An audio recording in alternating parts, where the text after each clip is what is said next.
ಮತ್ತೆ ರೈತ ಪರ ನಿಂತ ಶಶಿಕಾಂತ್ ಗುರೂಜಿ.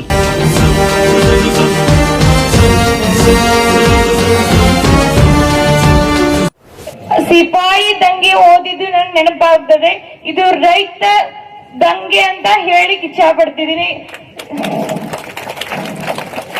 ಈ ದೇಶದೊಳಗ ಸೈನಿಕರು ಇಲ್ಲ ಅಂದ್ರೆ ಮಣ್ಣು ಒಳಗು ಹೋಗುದು ಖಚಿತ, ರೈತರು ಇಲ್ಲ ಅಂದ್ರೆ ಮಣ್ಣು ತಿನ್ನೋದು ಖಚಿತ. ನಮ್ಮ ಹುಕ್ಕೇರಿ ತಾಲೂಕದೊಳಗ ಹಿಡಕಲ್ ಡ್ಯಾಮ್ ಜಲಾಶಯ ಇದ್ರೂ ನಮಗ್ ನೀರಿಲ್ಲ ಅಂದ್ರೆ ಏನ್ ಮಾಡೋದೈತಿ ಹೇಳ್ರಿ? ಈಜ್ಕಾರ್ನಿ ತಗೊಂಡ್ ಏನ್ ಮಾಡೋದೈತಿ? ನಮಗ ಯೂಸ್ ಇಲ್ಲ ಅಂದ್ರೆ ಇವ್ನ ಏನ್ ಮಾಡಕ್ ಆರ್ಸ್ ಕಳ್ಸೋದೈತ್ರಿ?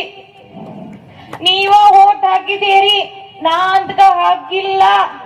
ಯಾಕಂದ್ರೆ ನಂಗೆ ಇನ್ನ 18 ವರ್ಷ ಆಗಿಲ್ಲ, ಅದಕ್ಕ ಹಾಕಿಲ್ಲ ಏನ ಹಾಕಿರಿಲ್ಪ.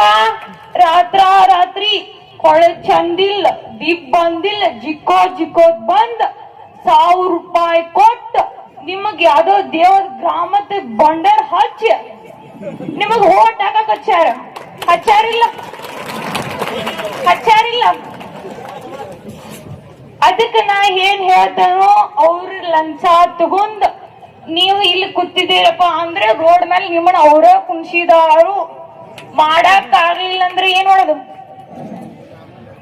ಜಾಗ ಅಂತ್ಲೆ ಮೊಮ್ಮಗ ಅಂತ ಮರ್ಮಗ ಇವ್ರ ಪರಂಪರೆನೆ ಮುಂದುವರ್ಸೋದ್ ಬರೋದು. ನೀವ್ ಯಾವಾಗಾರ ಆ MLA ಜೈ, ಈ MLA ಜೈ, ನಿಮಗ್ ಯಾರ್ ಜೈ ಅಂದಾರ? ಬೆಳಗಿಂದ್ರ ಹೇಳ್ರಿ, ಯಾ MLA ಬಂದಾರ ಹೇಳ್ರಿ? ಯಾರು ಬಂದರು? ಯಾರು ಬಂದಿಲ್ಲ. ನಾ 11 ಗಂಟೆಯಿಂದ ಬಂದ್ ಸೀದಾ ಕಾಲೇಜಿಂದ ಇಲ್ಲೇ ಬಂದ್ ಕೂತಾನೆ. ಯಾಕಂದ್ರ ನಾನು ದಿನ 30 ಕೊಡ ನೀರ್ ತಂದಿಟ್ಟ ಬರ್ತೇನೆ.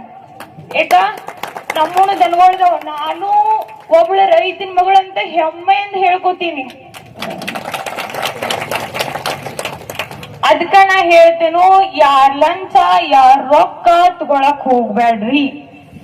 ಇಲ್ಲಿ ಸಾರ್ವಜನಿಕ ವಲಯದಲ್ಲಿ ದುಡಿತಾರ, ಖಾಸಗಿ ವಲಯದಲ್ಲಿ ದುಡಿತಾರ. ಯಾವ್ದಾದ್ರೂ ಅನ್ನ ಹಾಕೋ ವಲಯ ಇದ್ರ ಅದು ಕೃಷಿ ವಲಯ ಮಾತ್ರ. ನೀರಾವರಿ ಏನೋ ಆಗ್ತೈತ ಹೇಳಿ ಸುದ್ದಿ ಬಂದೈತಿ, MD ಅವ್ರು ಬರ್ತಾರಂತ ಹೇಳ್ಯಾರ. ಇನ್ನ ಆಗಿಲ್ಲ, ಬರ್ಬೋದಂತ ಸಂಶಯದಾಗಿದಾವ, ಇನ್ನ ಆಗಿಲ್ಲ. ಅದಕ್ಕ ಈಗ ಏನಂದ್ರ ಇಲ್ಲಿಂದ ನೀರ್ ಬ್ಯಾರೆ ಕಡೆ ಹೊಂಟಿದಾವ್. ಹೌದು, ಬ್ಯಾರೆ ಕಡೆಯಿಂದ ನೀರ್ ಹೊಂಟಾವು. ಇಲ್ಲಿ ಬಾಳ ಜನರಿಗೆ ನೀರಿಲ್ಲ. ನೀರ ಸಲುವಾಗಿ ಎಷ್ಟೋ ಜನ ತಾಯಂದಿರು, ಗುರುಜಿಯವರು, ರಾಧಾಕ್ಷರು, ಅವ್ರು ಇವರೆನ್ನದೆ ಎಲ್ಲರೂ ಬಂದ ಈ ಚಳವಳಿ ಭಾಗವಹಿಸತ್ತಾರ. ಅಂತಂದ್ರ ಈಗ ಎಲ್ಲ ಗ್ಯಾರಂಟಿಗಳನ್ನ ಕೊಟ್ಟಾರ. ಈ ಗ್ಯಾರಂಟಿಗಳು 2023 ಕಟ್ಟ ಬಂದವು.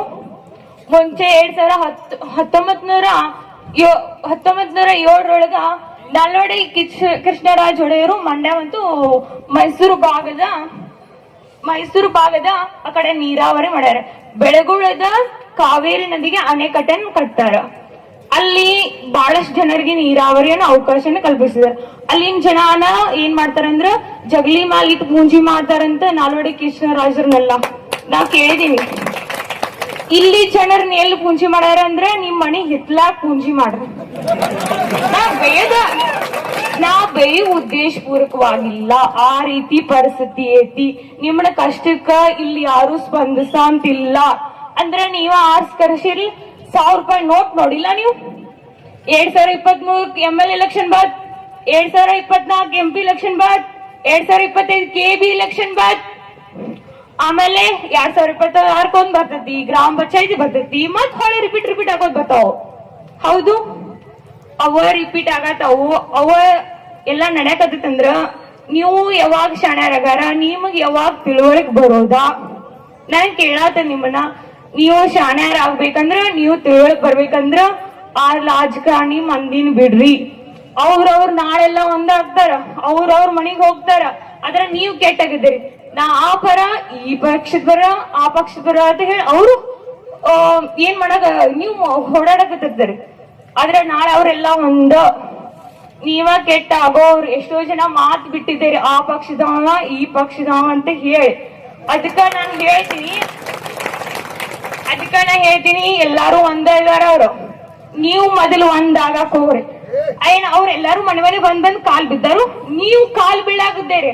ಯಾಕಂದ್ರೆ ಅವ್ರಿಗೆ ಓಟ್ ಹಾಕಿರ್ತೇವೆ, ನೀವ ಕಾಲ್ ಬಿದ್ದೀರಿ. ಅವ್ರೇನ್ ಎಲ್ಲಾ MLA ನಮ್ಮ ಮನಿಗ್ ಬಂದ್ ಕಾಲ್ ಬಿದ್ದಿಲ್ಲ, ನೀವ ಬಿದ್ದೀರಿ. ಹೌದೋ ಇಲ್ಲೋ?